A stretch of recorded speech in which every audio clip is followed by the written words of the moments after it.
13장.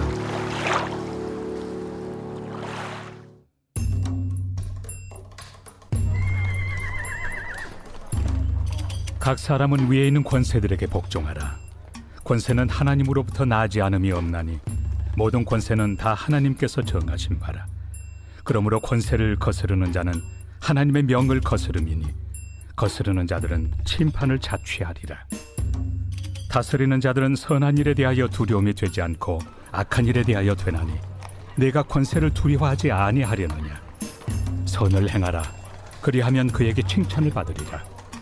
그는 하나님의 사역자가 되어 내게 선을 베푸는 자니라. 그러나 내가 악을 행하거든 두려워하라. 그가 공연히 칼을 가지지 아니하였으니 곧 하나님의 사역자가 되어 악을 행하는 자에게 진노하심을 따라 보응하는 자니라. 그러므로 복종하지 아니할 수 없으니 진노 때문에 할 것이 아니라 양심을 따라 할 것이라. 너희가 조세를 바치는 것도 이로 말미암음이라. 그들이 하나님의 일꾼이 되어 바로 이 일에 항상 힘쓰느니라. 모든 자에게 줄 것을 주되 조세를 받을 자에게 조세를 바치고 관세를 받을 자에게 관세를 바치고 두려워할 자를 두려워하며 존경할 자를 존경하라. 피차 사랑의 빛 외에는 아무에게든지 아무 빛도 치지 말라. 남을 사랑하는 자는 율법을 다 이루었느니라. 간음하지 말라, 살인하지 말라, 도둑질하지 말라, 탐내지 말라 한 것과 그 외에 다른 계명이 있을지라도 내 이웃을 내 자신과 같이 사랑하라 하신 그 말씀 가운데 다 들었느니라. 사랑은 이웃에게 악을 행하지 아니하나니 그러므로 사랑은 율법의 완성이니라. 또한 너희가 이 시기를 알거니와 자다가 깰 때가 벌써 되었으니 이는 이제 우리의 구원이 처음 믿을 때보다 가까웠습니다. 밤이 깊고 낮이 가까웠으니 그러므로 우리가 어둠의 일을 벗고 빛의 갑옷을 입자. 낮에와 같이 단정히 행하고 방탕하거나 술 취하지 말며 음란하거나 호색하지 말며 다투거나 시기하지 말고 오직 주 예수 그리스도로 옷 입고 정욕을 위하여 육신의 일을 도모하지 말라. 할렐루야. 사랑하는 열린문교회 성도 여러분, 오늘도 주님이 주시는 참 평안 가운데 단잠 주무셨습니까? 6월 23일 금요일 새날 새 하루가 시작되었습니다. 하루를 시작하기 전 아침에 말씀을 들으면서 시작하시는 분들도 계시고 또 어떤 분들은 하루를 보내시고 저녁 시간 하루를 마무리하며 조용히 집에서 말씀을 묵상하시는 분들도 계실 텐데요. 오늘도 온전히 하나님 보시기에 기뻐하시는 하루, 그리고 거룩한 산 제사로 올려드리며 오늘 하루를 마무리할 때 하나님께 영광 올려드리며 잠자리에 드시는 하루가 되기를 소망합니다. 오늘 하나님께서 저와 여러분들에게 주시는 말씀은 로마서 13장 1절에서부터 14절까지의 말씀입니다. 오늘도 살아계시는 하나님의 말씀이 온전히 깨달아지고 그리고 삶의 기준을 세우시는 하루가 되시기를 바랍니다. 수요일 말씀부터는 우리들이 삶에서 어떻게 살아내야 하는지 실질적인 말씀을 로마서를 통해서 해주셨는데요. 오늘의 제목은 사랑의 빛만 지라라고 매일 성경 저자는 제목을 이렇게 붙였습니다. 하지만 저는 오늘 말씀을 묵상하면서 제목을 우선순위를 정한 삶이라는 제목을 붙여봤습니다.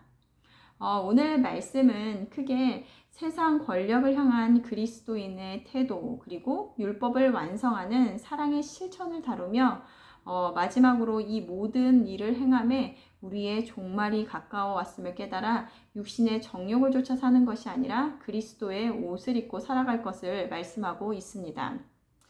오늘 말씀 13장 1절 말씀을 보면 각 사람은 위에 있는 권세들에게 복종하라.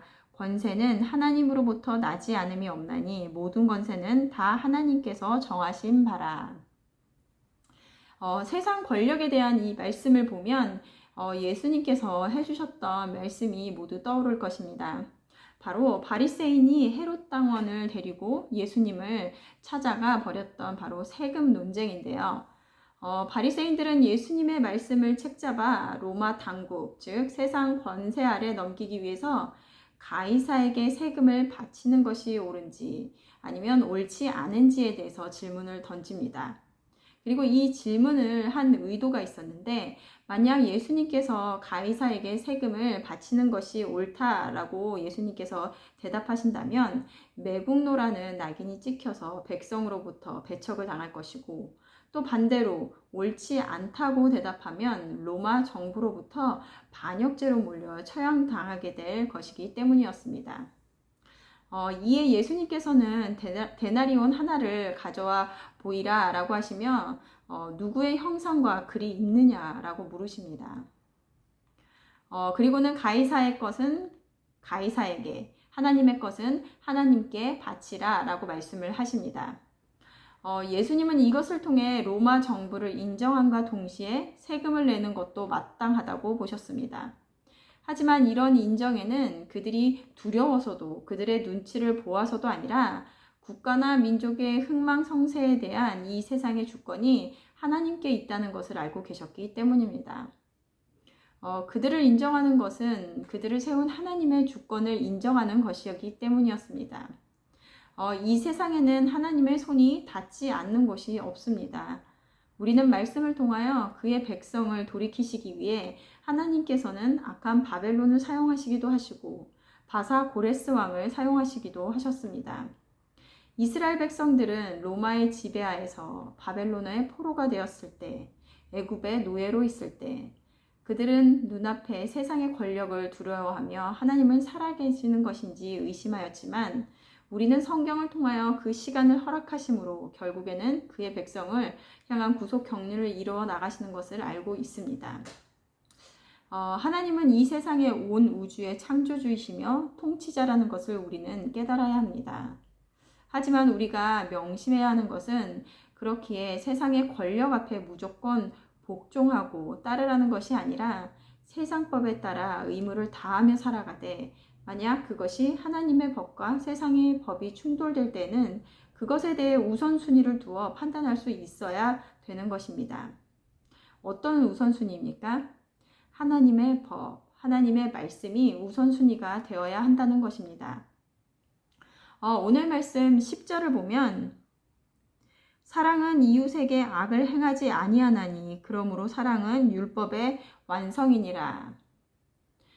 우리가 10계명에서 보면 1계명에서 4계명까지는 하나님과 인간과의 관계에 대한 법이며 5계명부터는 사람과 사람 사이에 지켜야 하는 율법을 명시하고 있습니다. 오늘 말씀에서는 가늠하지 말라, 살인하지 말라, 도둑질하지 말라, 탐내지 말라 등 이외의 모든 사람과의 관계 속에서 지켜야 하는 다른 계명이 있을지라도 예수님께서 내 이웃을 내 자신과 같이 사랑하라 라고 하신 그 말씀, 이웃사랑의 실천을 하며 사는 자들은 하나님의 이 율법의 의로운 요구를 다 이룰 수 있다라는 것입니다. 우리가 8절 말씀에 남을 사랑하는 자는 율법을 다 이룰 수 있느니라 라고 말씀하고 계십니다. 하지만 여기서도 우리가 명심해야 하는 것은 양육을 통해서 아는 것과 같이 사랑이라는 온전한 의미에서의 사랑, 이 율법의 의로운 요구를 이루는 사랑이라는 것은 단지 세상에서 말하는 사랑이 아니라는 것입니다. 우리가 이 온전한 사랑을 행할 수 있으려면 먼저 내 마음을 다하고 내 목숨을 다하고 내 뜻을 다하고 내 힘을 다하여 너의 하나님이신 주님을 사랑하여라라고 예수님께서 말씀하신 것과 같이 하나님을 진정으로 사랑하는 자들이어야 이웃을 우리의 몸과 같이 사랑할 수 있다는 것입니다. 바로 이 사랑에도 우선순위가 있는 것입니다. 우리가 이웃을 사랑한다고 하여 하나님을 사랑하는 것은 아니나 하나님을 사랑하는 자들은 이웃을 사랑한다라는 것입니다. 오늘의 말씀을 통하여 이 세상의 권력보다 위에 계시며 온 우주에 섭리하시는 주권자 되시는 하나님을 다시 한번 고백하며 그 하나님을 먼저 사랑함으로 우리의 우선순위를 다시 한번 확실히 하는 하루가 되시기를 바랍니다. 함께 기도하시겠습니다. 하나님 감사합니다. 오늘도 말씀을 통하여 우리 삶의 주관자 되시며 이 온 우주의 통치자이심을 고백합니다. 때로는 눈에 보이지 않는 하나님이시기에 눈에 보이는 것들로 인하여 우리의 마음이 흔들리고 마음이 정함 없는 자들처럼 살아갈 때가 있었습니다. 이제는 우리의 삶의 최우선 순위를 하나님이라 고백하게 하심으로 우리가 세상 속에서 바른 결정, 바른 일들을 행하며 살아갈 수 있도록 인도하여 주시옵소서. 오늘도 우리 중심에 하나님을 두는 하루가 되길 원하오며 살아계신 우리 주 예수 그리스도 이름으로 기도드렸습니다. 아멘. 내일은 토요 새벽 예배가 있는 날입니다. 말씀과 기도의 자리로 나와 하루를 시작하는 저와 여러분들이 되시기를 바랍니다. 아침을 깨우는 말씀은 월요일 아침에 다시 찾아뵙도록 하겠습니다.